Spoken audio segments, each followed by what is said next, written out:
Rabbi Fat knows most of it, as he's been with me on a few trips.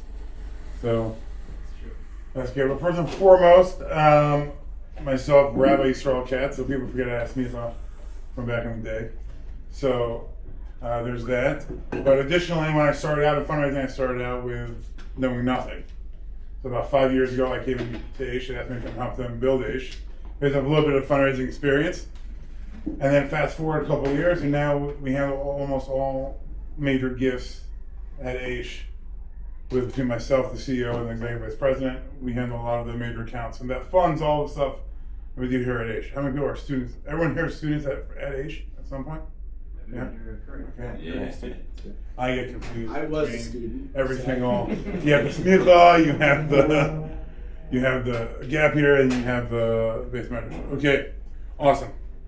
Right. So basically, what we're going through, it's basically a curriculum that is built over my own personal experiences. I took 10 case studies of my own experience, threw it into one of these AIs, and we built a curriculum off of that. Now I edited it because it wasn't right on everything.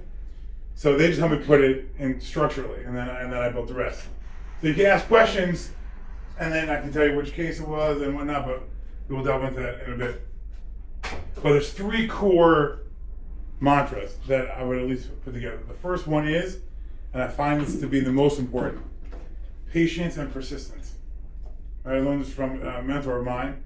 Patience and persistence. Fundraising is not, let's keep bothering the person until they give us money, because that's going to get you money maybe once. Then they'll give you something called go-away money, which I dislike the most. And then some people take it, some people rip it up. The person that hired myself and Daniel Geller, he used to say no, and we used to continue the conversation. So, patience and persistence, which then delves into that fundraising is an art. It's not a science. And there's no one way to do the same thing. There's basic principles that we'll delve into. But it's an art of knowing the difference between Joe and the difference between Jack. They both have the same amount of money, but they're both different types of people. One person wants to be updated on a regular basis. Someone else only wants to be talked to once a year. Right? There's different ways to do things. So you have to understand that art, and my favorite part is that when you're in the room, and we'll delve into this, is that you're playing chess. They have to be the smartest people in the world. Some of them get lucky, but most of them are very smart. So you're not the smartest in the room, but you're playing chess the whole time. And we'll delve into some details on that in a second. And lastly, and my favorite one, which is go till no. This was my first year. I was sitting where our office is now, on the first floor of the AWC. And I'm overhearing one of the Mayberg entrance, Louis Mayberg, sponsored Mayberg entrance. And he's sitting there talking to the executive director, and at the time our CTO. And he said, and it was completely in passing, that when he started out in his profession, he always went till no. And I apply that to fundraising, and it's worked wonders for me. What do I mean by that? And we'll delve into it also. But what I mean by that is that in case someone says, no, I'm not giving you any money, I'm not giving to Aish, you keep going. And most people get scared away, sorry, I'm not available now. Most people give up and they move on. And that's a mistake. These people are the busiest people in the world. They also put their pants on like everybody else. So it's the same thing, right? Just, okay, they're busy. They don't have time for you now, but maybe they'll have time for you later. And if you give up on them, they'll give up on you. So out of the 5 years and thousands of phone calls I made, one guy ever told me he's not going to Aish, I'll give you a get. Probably call him next week. So Dan will remind me to call Gary Barnett. Okay. So there's stages that we're going to go through. The first one is building awareness, and this is building awareness for yourself. Next is responsiveness, and this is it's a two-way communication, which is the only thing that matters in this whole thing. Then you build trust after that. You build engagement, right? Why should they be engaged with you? Ownership, let them feel ownership over whatever project that you want them to be brought into, be that Aish in general, or building a building, or sponsoring a student, anything like that. Then lastly is a partnership between you and between them that then leads to a transformational gift. Example of that is Shard Tzedek. Who just gave the Shard Tzedek? One of the biggest gifts the hospital ever received. Anyone, throw out the name. Founder of WhatsApp. Close. Jan Koum, the Jan Koum founder of WhatsApp. I read an article right afterwards from the CEO of TriSetic, and he said something that was crazy to me, which was that they met in person maybe once or twice over a 5-year period. But what happened was that Jan Koum gave them money to do one project for about, I think it was $5 million or $10 million. Then they did everything they had to do on time. They had a deadline and they did it, and they had certain things, the metrics they had to hit, and they hit them. Then he did another project at $15 million. And the same thing happened. They hit all the metrics, they finished it on time. What does that do? That builds trust. So, most importantly, more than anything else, you build trust. Now, as some would say, I'm not the most sophisticated person in the world, but I think with my authenticity that I'm a horrible liar. So I'm not going to make something up. I'm not going to tell you something that's not true, and it comes off. So let's start with the following question for you guys, which is, what do you think is the first step in all fundraising? This is an open question for anybody to just give an answer. Creating a relationship. What do you do? How do you get there? Having a warm connection. Having a warm connection. So we have to get there first. Call the guy up. Yeah. Call. Okay, great. A cold call. What am I calling? The person that has money. Okay, yes. That's true, but before you call the person, what do you need? His number. Knowledge. You need to know. No, okay, What to keep do. going. What'd you say? His number. His phone number. Why you calling Research. him? Rolodex. Rolodex. Knowledge Yeah. about You're right if that's all step number 2 or 3. motivation. You need to know what Obviously, your motivation, yes, but you need the contact information. You need to know what That's money, first, right? Because what did I say? What did you say? you need to know what you need the money for. Yes. That's why you're calling in the first place, because you need the money for something. But yes, Contacting. all true. But if we can't raise money if we don't have contact information, How do you get there? and you can't, great question, and you can't contact the person unless that phone number actually works. Right? For me, the first stage is 2-way communication. How do you find it? That's everyone's favorite question. First off, there's a lot of public sources. Okay, I think majority of them don't actually work. I'll give you an example. I had a email of somebody within an organization. There's actually 2 stories. I'm going to tell a story that I'm going to fast something with actually. So there's a person within an organization, and his email address is name at this organization, and it's uniformed. So my theory was that if I take this email address and I apply it to this individual, who's worth, I think his net worth right now is close to $9 billion, right? And you would think that, I don't know, his image is not so accessible. If you take this uniform email address and you apply it to this person, 3 things can happen. 1, the email address is wrong and you get a response back saying this email address is wrong. 2, you get sent to someone with this email address and he forwards you to the person that it actually is. Or it actually is the email address of the person you want to contact and he responds back to you. So which one do you think happened? The third. Obviously, I wouldn't be telling the story. Right? So yes, Second. the third one happened where he actually responded. So the email address works, and when there are 2 secretaries that respond, you know you're talking to the right person. Okay? But here's the kicker, and this is where most people don't understand it actually works. And there's a machlokas, or not machlokas, 2 different ways to think about it. Okay, who here has an iPhone? Okay, great. Someone knows a FaceTime and iMessage. Okay, it works with a phone number or an email address. Okay, some people are old enough where they don't actually know that you can text and call from the same email address. You don't need actually need a phone number. So I took this email address. After I sent an email, right? Pesach was coming, and every secular individual celebrates Pesach, or as we like to say, Passover. Okay, and just to make sure the text message works, what do? We send them a text saying, "Hey, happy Passover." No request for money, no nothing. Just want to establish 2-way communication. Right? You send it, and within maybe 3-4 seconds, I get a response back with a nice little heart on it. Thank you very much. Guy doesn't have any idea who I am, but he's not going to admit that. Why? Because he meets hundreds of people a day. So why in the world would he want to embarrass himself? His ego's too big for that. So I just say you throw Katz from Aish, because you're creating this awareness, right? Which is the first step. We're creating an awareness between you and me. I'm going to call you. I'm going to leave you a message. One second, I'm going to call you and leave you a message, and I'm going to say, Yisrael Katz from Aish. Then I'm going to follow that up with a text message that says, hi, I just called to wish you a happy Passover, signing Yisrael Katz at Aish. So we connect the two together. So it surely takes about 7 times. That's the science. If you want to check my numbers, that's what Daniel does for us. He checks our numbers for us. So about 7 times is the amount of time we have to contact someone before they answer the question. Yes, what's your name? Johnny. So when What is it? Johnny. Johnny. Got it. That's a strong accent in there. Yeah. So when you sign it, Israel Katz from Aish, do you say it with the Happy Passover? Sorry, I didn't get that. Like, would you? Two separate. I designed. There was a picture we made. Yeah. That says Happy Passover from Aish. Oh, okay. So just sent one of those standards things that we created with the marketing team, and we sent it, and then I signed Yisrael Katz. It already said Aish on it. So, but Stam in general, if I was to call somebody, I would sign it.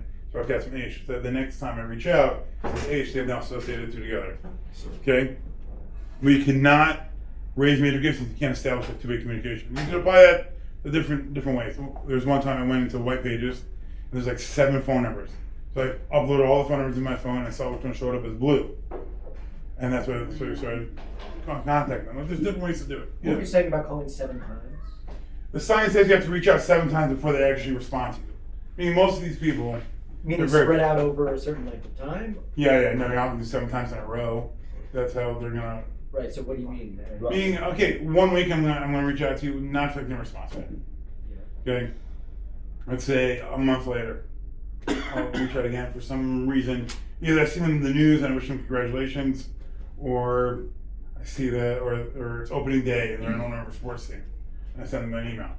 Right, so that's another one. Then 2 weeks later, I'm taking a trip to the States. I'll reach out again, saying, hey, traveling to that creates a sense of urgency and timing, which we'll talk about also.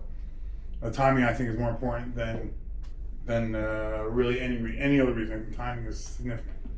So just based off these 7 things, assuming most of the time they're not going to respond within the first 7 times, though you'll get lucky. There's a time where we got contact info, and within like a month, someone became a donor. So that's very rare. That doesn't happen very often.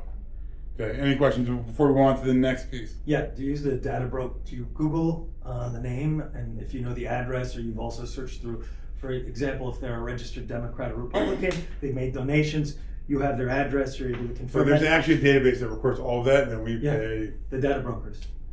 We use something called donor search, but it's the same idea. Yeah. It's the same idea. We use that information, but they claim only 30% of that is actually accurate. Sure. But it gives you a good macro understanding of where they give their money to. Like one of the things is you have to be relevant, which we're going to do right now. Okay. Yeah, we'll touch on that at a different time. Okay. Before we delve into the responsiveness piece, there's a mindset shift that you have to make. Okay, and this is probably what separates a lot of people. The mindset shift is the following. Most of the time when someone's trying to raise money, they're waiting for permission. Like, why should I reach out? Who should I reach out to? Who says I can't reach out? Right? No one's going to stop you from reaching out. There's a certain confidence that you need to have. Right? Stop assuming that you need to be introduced by somebody. At least from my personal experience. Just as we spoke about before, just as another example being, I reached out to somebody and said, hey, I'm going to be in town next week. I've never spoken to this person before in my life. But again, we go back to the same mindset of we are equals. Right? Everyone puts on clothes the same way. They have to make money a little bit more than I do. Okay, great. But I said, having to be in town, they're the first person ever to call me out on which town? Most of the time they just assume, oh, great, I'm not available. But then they go, and the first one's ever call me out on this one also, they go, oh, how do I know you? Happens to be one of Rabbi Matthias people. It's like, oh, Rabbi Matthias and Aish from Hasbro Fellows. Oh, okay, great, I'm actually in New York now, I'm not in Florida next week. So that didn't work out too well, but now I know that we've established two-way. So I can tell you it was after. But it's that way of when you build confidence. You're texting, and you're not like, oh, hey, I'm Yisrael Katz from Aish. I want to talk to you about stuff that we're doing here. There's different levels of confidence. Just assume it's just it's a mindset shift of I deserve to be in this playing field. And then lastly, stop disqualifying yourself. It's actually too early. Don't disqualify yourself too early. Just because it didn't work the first time doesn't mean it won't work the second time. Okay, just from our point of view, okay, it might not work now, but who says it won't work 6 months from now? You can't disqualify yourself. At the same time, don't rush it. Don't put pressure on the philanthropist. And lastly, don't overreach. Right? It's a confidence and restraint. Similar to patience and persistence. Be confident in what you're doing, or to have the restraint to understand that it doesn't have to happen all at one time. Most people think they have one shot at something, so they try to throw it all at once, and that's usually how you won't get contacted again. So you just slowly but surely you build it up, and then once you build that trust, go back to them on a regular basis over and over again. And when you build trips out to go travel, if you have to build up a bunch of people, you have your regulars, and then you have your reaches. But those reaches then turn into your regulars. Like the account I started with, when I first got here, I had to apply through 2,000 names. Out of the 100 people that were in that portfolio, I think almost none of them are there now. We've graduated from that. We've built it up over a 5-year period. So it's just a matter of understand that it's a patience game. It's not all or nothing. Actually, spoke about this already. Okay. Oh, this is a good one. One of the most famous. I spoke about this morning with somebody else. One of the most famous lessons that was taught here by Ben Gonsher, who was here before me, was he taught me not to chase people.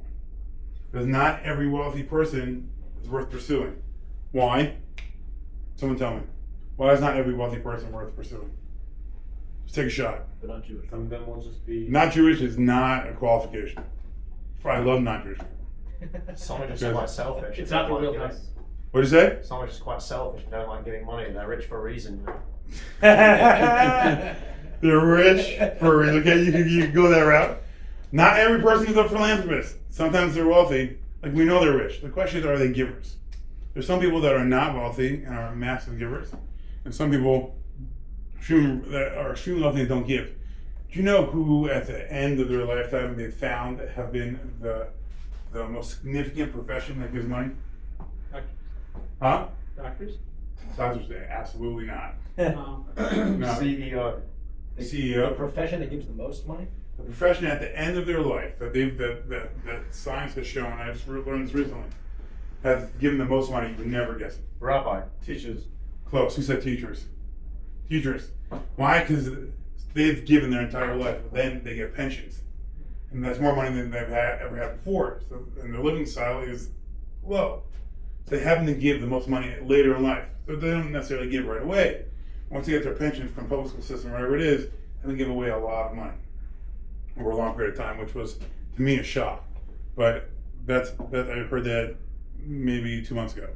Like the teachers are the most now. You have to wait until they're done and now they're giving away money and whatnot, so you have to plan that out accordingly. But that's the difference between major gifts and small gifts. That's a whole different conversation. Okay, so that's part of choosing the right target. Right? Who's the right person to give to you? Now, if someone's I don't know, building an animal shelter, and they want someone to give to an animal shelter, you're not going to go after someone that gives towards the opera, because that just doesn't make sense. There's no relevance there.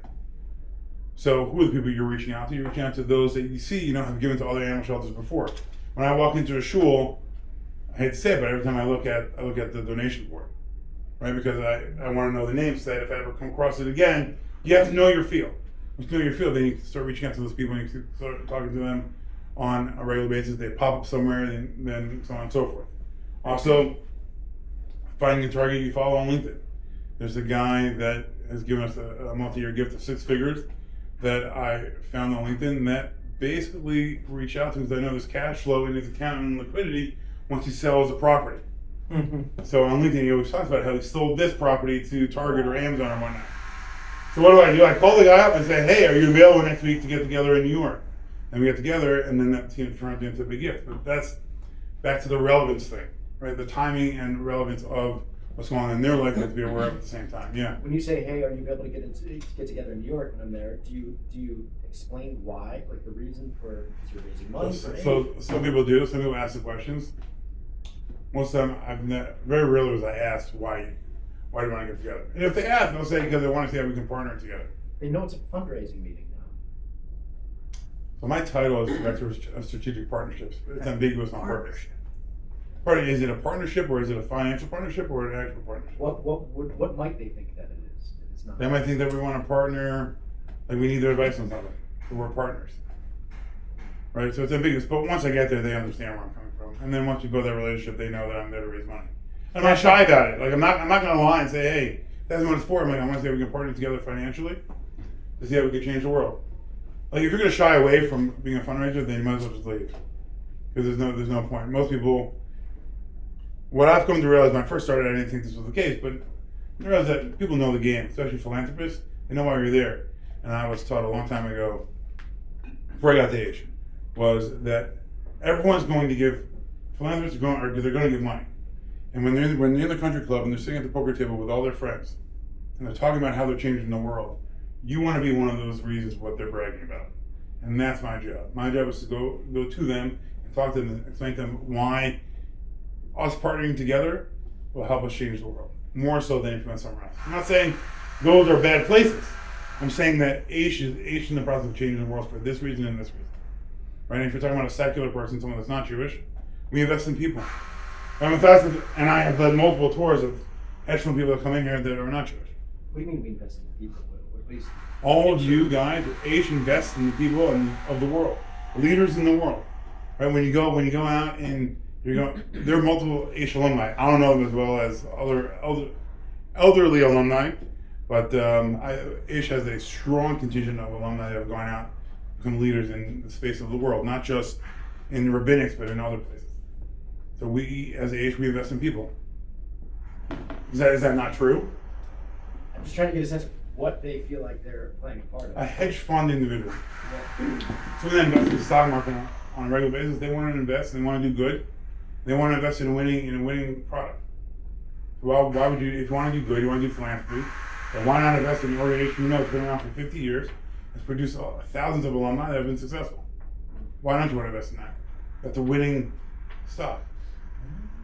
Then you don't want to invest in stock that's going to go up? I'm asking. I hear it. I just, it seems strange to me that they wouldn't be behind the mission of Aish.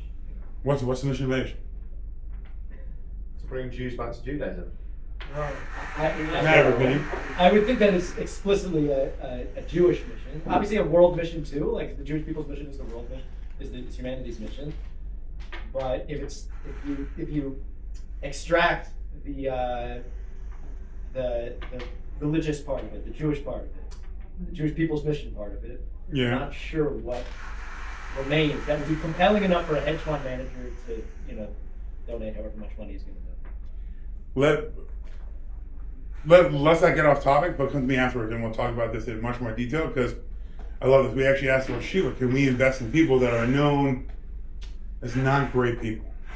Right? There's certain things that, like, we take their name off the door. It was like my second year. And he said, as long as that's not what they're known for. Meaning there's philanthropists that have done bad things, but they're not known for that. They're not known for this. There's certain philanthropists that are known for doing bad things. Certain ones that are not, they're known for doing good things, but okay, one bad thing happened. He said, as long as they're not known for this one thing, then you can raise money. Oh, so you wouldn't take money from a bad person? They're not known. No, but that's I was- not what he was saying. He's known for being a bad We would not take money from someone that is known to be bad. Yes. Just to get like a gauge, would you take from Martha Stewart? No, serious question.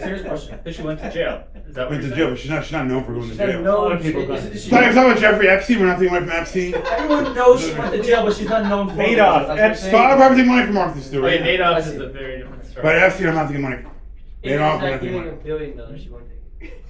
That is more of a question for the CEO. $1 billion is no level. I'll that's the Rosh Hashiva and the CEO. But let's do that. What Huh? about someone who has a maybe a two-sided Like Michael narrative? Milken? Well, no, yeah, like Michael Milken, or like let's say Donald Trump, Yeah. right? It's very decisive of you either really like him or you really don't like him. Okay. Do you raise money from those types of people, and do you? I mean, put I your name would on raise it? money from anyone who's willing to give money. For sure. But Michael Milken is not. That's good. I find him not to be so bad. I mean, we've spoken to him before. For sure. He's not bad. I've never spoken to Trump. I mean, Trump did like my tweet one time. That's Nice. cool. When he was in the middle of buying trying to buy the Buffalo Bills, and I tweeted he deserved to buy the Bills. He tweeted that one, That's cool. and then he didn't buy the Bills, going to be president instead. But side point. Either way, yes, I take money from Donald Trump. Ooh, good question. Next. Yourself some time. Okay. So two things. Well, not two things. Let's go back into finding the right person. Right? Is there alignment and is there relevance? Okay, that's key, and you do that through the donor search and through other aspects of research. You can also Google. If you Google somebody and again we're talking about major gifts, but if you Google somebody and they're not the first person to show up, you're probably not talking to the right person. Like if you want to make a real impact in major gifts, when you Google somebody, they'll show up first. If they don't, then you're probably someone else you want to talk to. Now there's some people that are great at hiding their money, and those are the ones you really want to talk to. Just to confirm, there's a guy who came around last week, cannot find anything on him online. Right? He's extremely wealthy. So how do you know he's extremely wealthy? Because I did my research through a different individual that raised money for him. So that's how you know you've hit the right person. Now just waiting for him to respond. Okay, and he did on Friday. If they responded, what would I do next?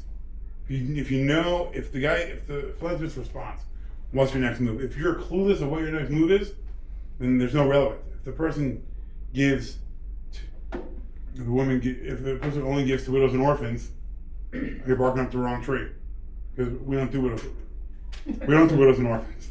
Okay, can we figure out a way to do it? We still have not. This is a real life case. We still have not figured out to do it, but his grandkids came here, so we worked a little bit. So 90% of that guy's giving goes to widows and orphans.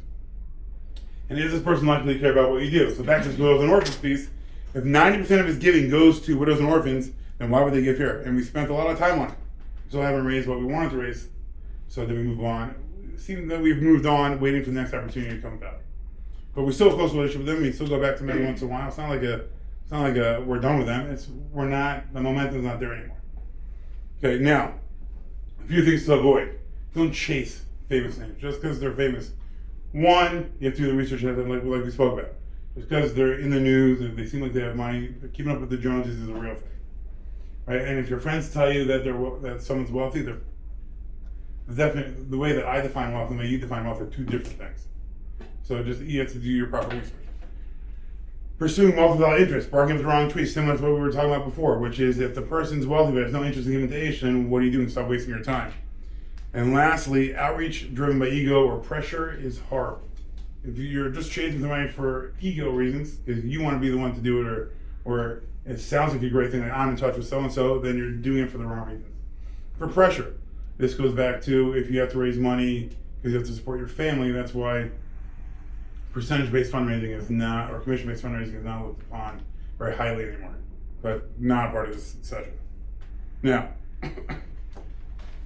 how do you earn access? Now this is the key component. This is how you go from just getting a response from somebody to now actually earning their trust and earning access. So there are basic principles, but each person is different. People respond when outreach connects to something in the real world, at least from my personal experience. Okay, a public statement, if someone recently put out a piece about people moving to Israel. Okay, and students coming to college here. That piece went around and went very viral. I would reach out to that person and I would just basically start the conversation with, hey, I saw your article, it was great, because I very much learned from this one thing you said, right? Or it was a guy I was having trouble getting in touch with, and he won an award that I found, because anyone know what Google Alerts are? Mm-hmm. Yeah. It's the worst thing in the world. You stalk people. I put a lot of my major accounts on there, and people I was trying to reach out to. So this guy won some award, and I reached out to him. I haven't been able to reach him one time. I said, hey, congratulations on your award, well deserved. And finally got a response. Now I know that email works. Now me and the secretary are going back and forth trying to establish a meeting. I'm not gotten it yet, but I know that he sees it, which is key. Okay, so a public statement or an award that they won, or a shared background. Right, there was a guy I listened to a podcast from one of these major philanthropists, and I heard he's from Baltimore, grew up from around the corner from me, and now he owns one of my favorite sports teams. So I just reached out saying, hey, we're from Baltimore. The way that he approached his raise in his hedge fund or his VC fund very much aligns with the way that we go about fundraising. So can we and let's talk about it and really see how we can partner together. And we created it, and we got on a Zoom with him for about 15 minutes, and it was awesome. Now we're trying to get back into it, but again, we established it. We were able to create a meeting from it because of a shared background. So you have to I find that relevance grabs attention more than just cold reach outs. Okay, so yes, you're reaching out cold just to establish communication.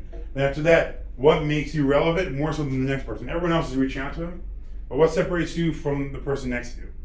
And that I find to be key. Because why would someone respond to you over your neighbor? Because everyone's reaching out to these people. They give millions of dollars away. So why talk to me instead of this person? You have to find something that's relevant, or it's just not gonna work. But again, this is over a period of time where you've already established your name. They recognize the name coming in. So they're all built on top of each other. It's not one individual thing. Okay, some of these get lucky, they're outliers. But this is a proven track record that I've seen has worked. And then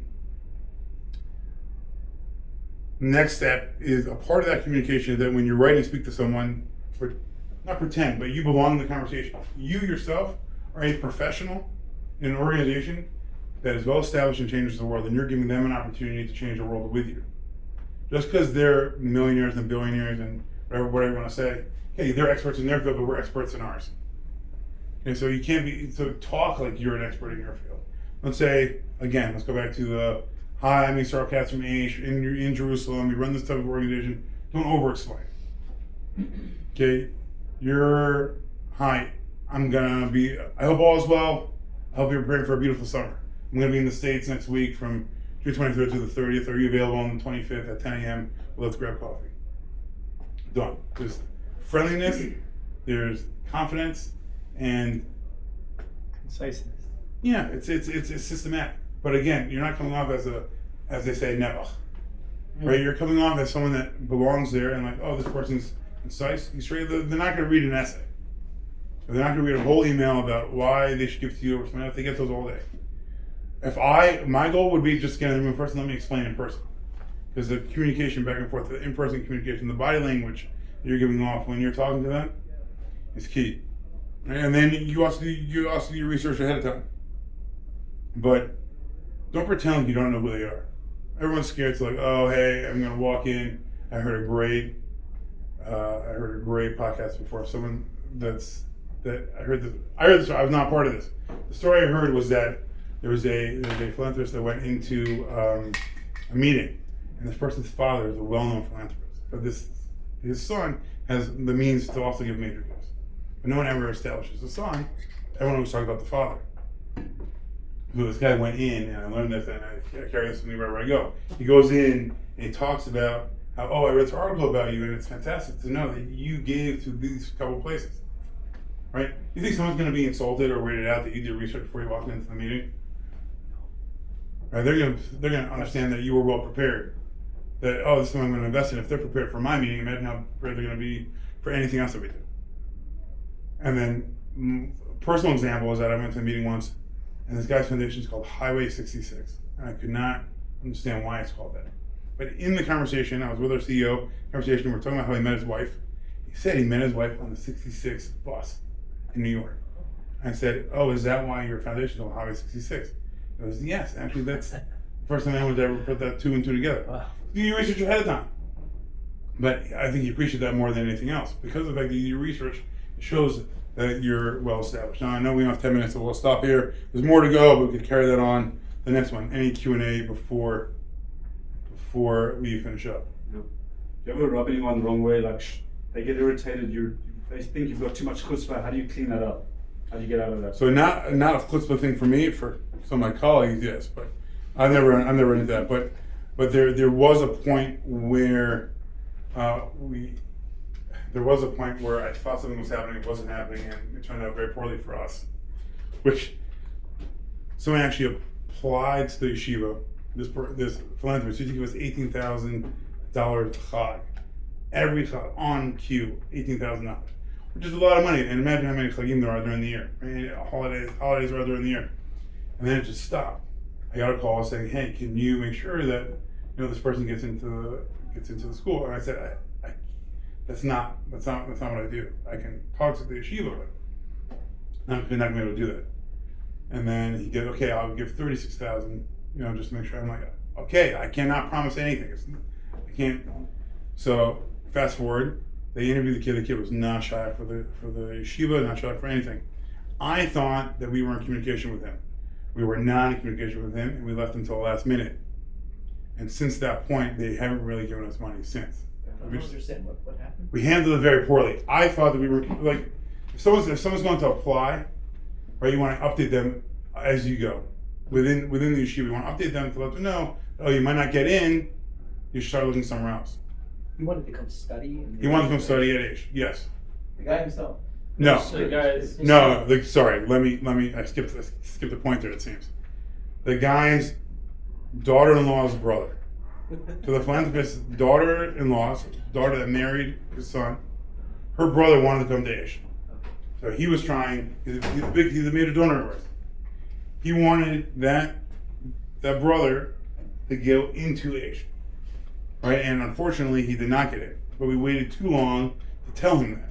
To tell the philanthropist. To tell philanthropist that it wasn't working. So it made him look bad with his daughter-in-law and his daughter-in-law's parents, right? So, on our point of view, that was horribly handled on our side. I could have been in touch with them on a regular basis. I was not. I thought someone else was. And since that point, they have not been responsive to anything that we're doing. So it happens. And then you either move on or you figure out a way to fix it. What do you do in that confrontation? Let's say you're in person or you're on the phone, they get annoyed. How do you navigate? Like, so do you apologize? Just say, explain to them why you're here. Like, try to see it from our perspective. Yeah, how would you? So I'll give you a live example. Actually, Rabbi Katz was very involved in. There was a foundation that gave us significant funds. Over $300,000 to do a certain project. And that project failed miserably. And myself and Rabbi Berger, the CEO, had to go into the foundation office and explain to them why it didn't work. And we explained it, and it was fine. And we were brutally honest. It didn't work because of this, and this. We found out that this wasn't working, and they appreciated the honesty. What they were mad about was that we didn't talk to them ahead of time and told them that we were pivoting. That we were pivoting off of it because we were too. From my point of view, we were too scared to show them that your money was wasted. On the contrary, they just asked for impact report on where the money went, and it actually led into HU, which is what we're establishing right now. And that same foundation has given us now more money than they've ever given us before. But that's because we were brutally honest, we were authentic, and we said it didn't work because of these three reasons. And so you confront it head on and you're honest with them. Honesty, I find, instead of beating around the bush, just be honest with people. Because authenticity in a fundraising space is not there. It's not common anymore.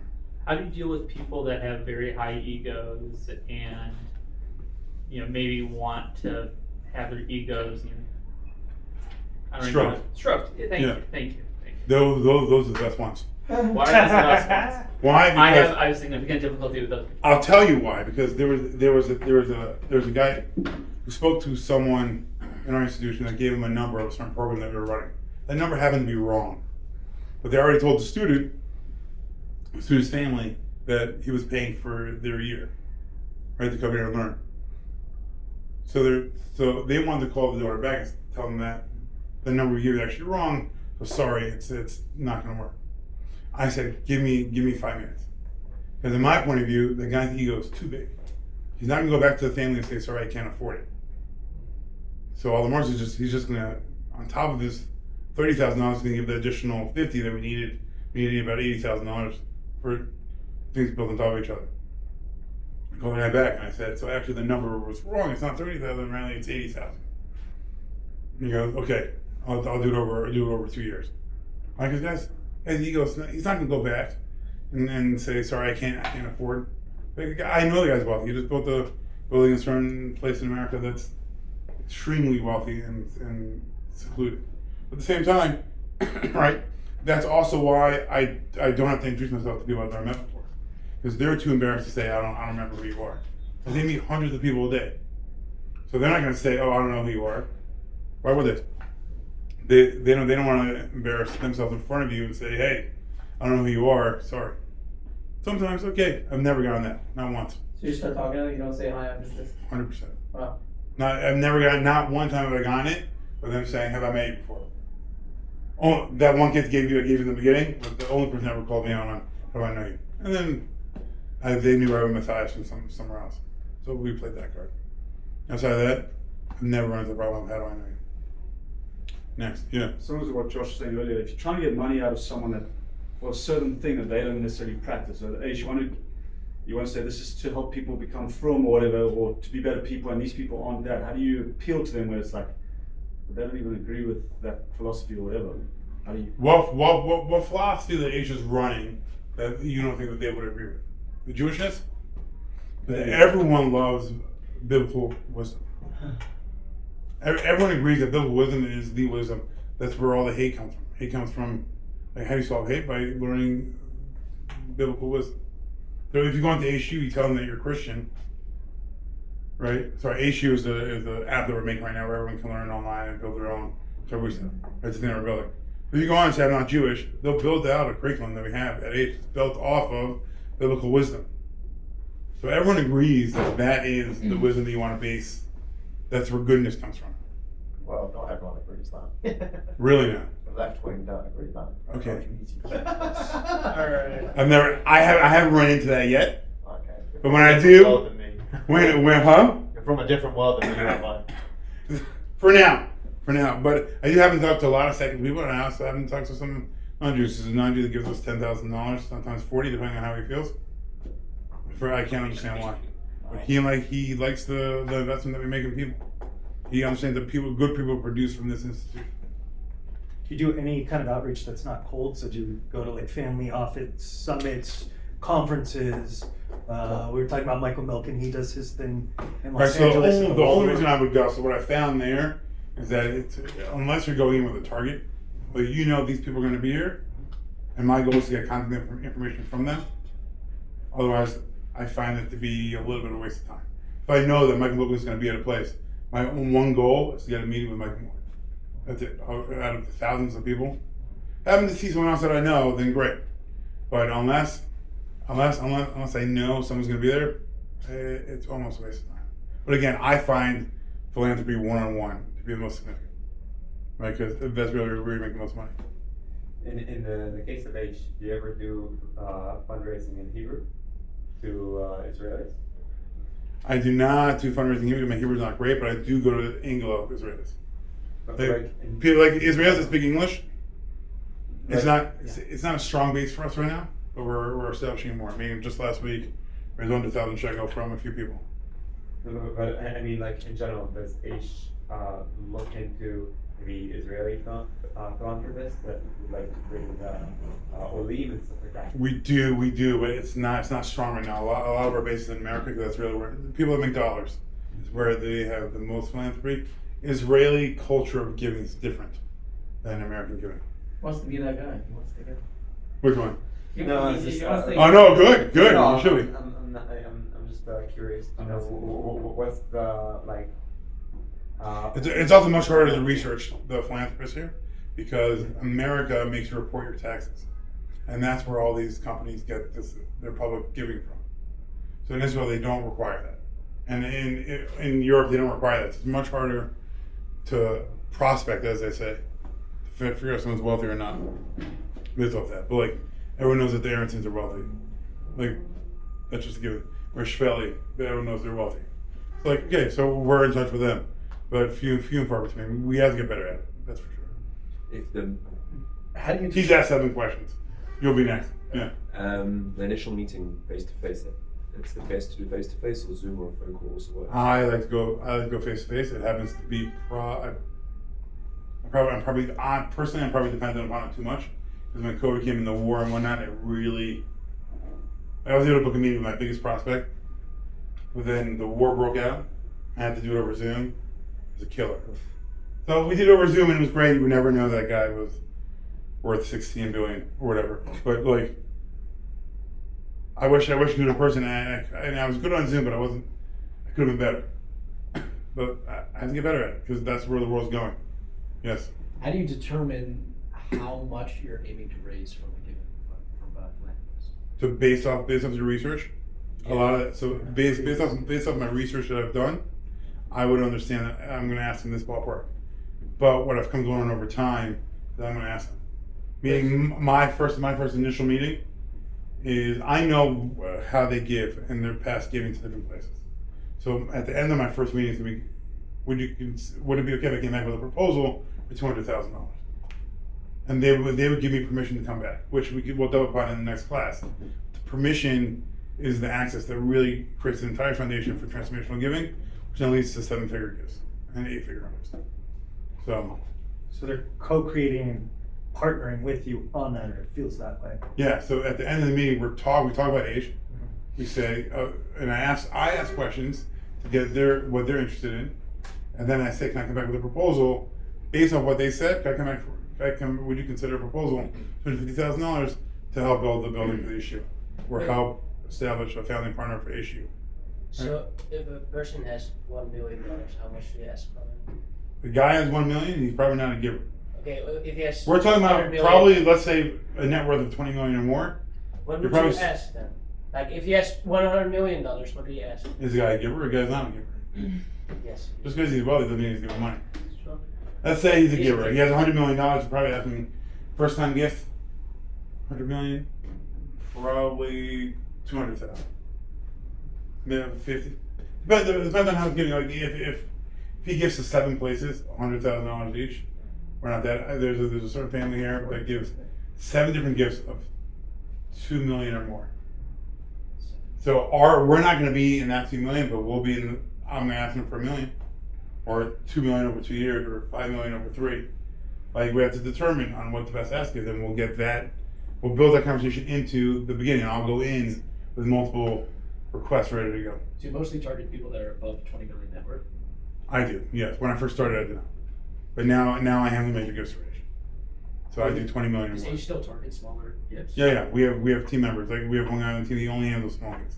What does that mean? What's small? Small gifts at anything below $5,000. If anything below $5,000, he handles. Anything between 10 and 50, my colleague in New York handles. But again, there's give and take. Like I'm the only one in Israel right now, so I handle any Israel giving. You work with Let Rabbi him go May? first. I work very close with Rabbi May. Yeah, he's the new boss. Oh. Do you notice that some people like to be named and some people don't like to be named? And are those usually people that give a lot of money or kind of in the middle category?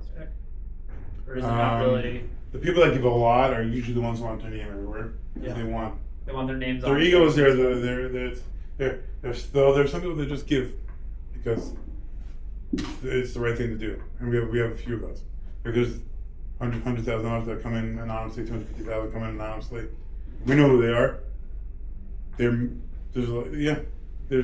significant givers that give anonymously because that's what Torah says. That happens in the more religious ones, but yeah. There's also past 3 if anyone wants to leave. So what? It's past 3 o'clock if anyone wants to leave. I don't want to hold anybody. Is there any recommendation of how rich they are for who we should start off with? Like you say, you only work with $20 million people. Like none of us. I've never fundraised before. Like who should my target be and how much? Right. So your target should be your major gifts. If you're starting off a nonprofit, your major gift should be $1,000. 1,000. Thank you. You're welcome. Okay. Back at the same time on Thursday, I think. The follow-up, we'll continue the conversation. But yes, if you're starting out, start at 1,000 or 5,000. And there's a tier level of 1, 2, 3, 4, 5.